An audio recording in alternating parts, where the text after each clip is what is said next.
What's up, you guys? Today we're going to talk about knee valgus. This is a really important issue and it's often misunderstood. Oftentimes we talk about knee valgus like it's something terrible and we need to avoid it at all costs, but that's simply not true. The reason being is we use it all the time. Knee valgus happens in a lot of our daily activities as well as a lot of sports and positions, and it's important that we learn how to control the lower extremity so that it doesn't become a big problem. I say this because when I first started out treating, I always trained the hip abductors either isometrically or concentrically in order to get my patients to stay out of a knee valgus at all costs. The problem with that is it's not very applicable.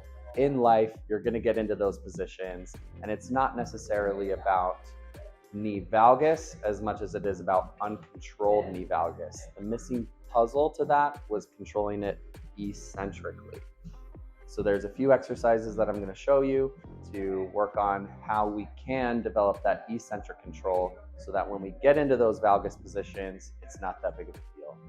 So here we have an exercise. This is called a standing clamshell. This is a really good exercise because it already involves a little bit of loading. You have your body weight in a quarter squat. Typically, the very common exercise that I see, people train the hip abductors isometrically as they go down into a squat, but there's no lateral movement whatsoever in here. When we do the standing clam, we're going to maintain this quarter squat position, and we're actually going to bring the knee into a little bit of valgus and then out into a little bit of abduction.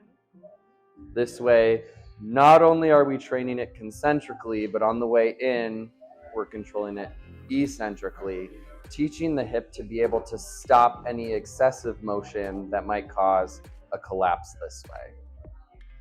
This next exercise that we do is going to be even more applicable because it involves some unilateral loading into that valgus position. Here, we're going to shift the hips to one side. We're going straight into that knee valgus, collapsing, and then standing back up. So once again, the hip is adducting, internally rotating, the arch is collapsing, and then you're standing back up. Once again, teaching that lower extremity to control it and then come back out of it.